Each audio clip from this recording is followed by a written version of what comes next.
مولا اگر توفیق مل جائے تو خدمت اسلام کر جاؤں،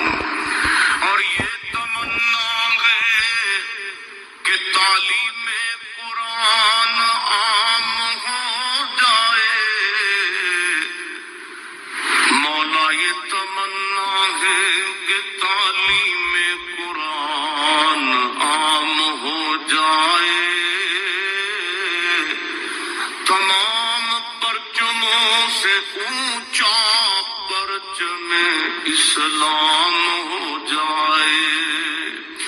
تو رحیم ہے تو کریم ہے،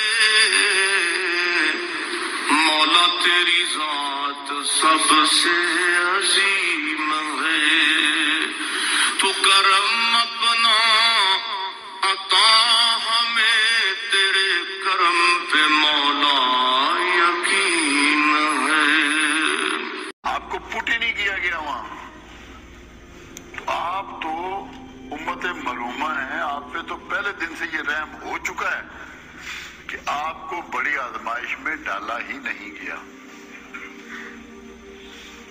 جتنی آزمائشیں انسان پہ گزر سکتی ہیں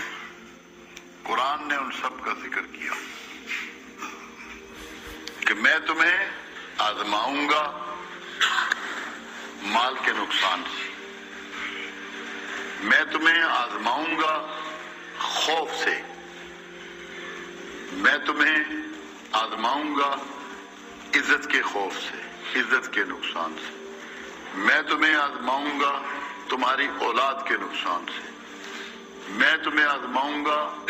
تمہارے اموال جن کو گھوڑے، زمینیں، کھیت، کھلیان، باغات سے، میں تمہیں آزماؤں گا جان کے نقصان سے۔ کوئی ایسی چیز جو انسان اون کرتا ہے جس کو وہ اپنی ملک کہتا ہے، ویسے تو بنیادی طور پہ 3 چیزیں ہیں اگر ہم اس کو پھیلا لیں، جان، مال، ناموس،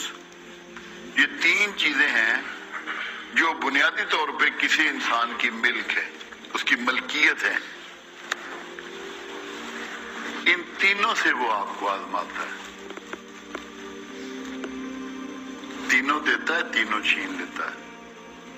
یا ان میں بگاڑ پیدا کر دیتا ہے، یا دیتا ہی نہیں۔ یہ دنیا کی ایک واحد پرسنالٹی ہے حسین علیہ السلام،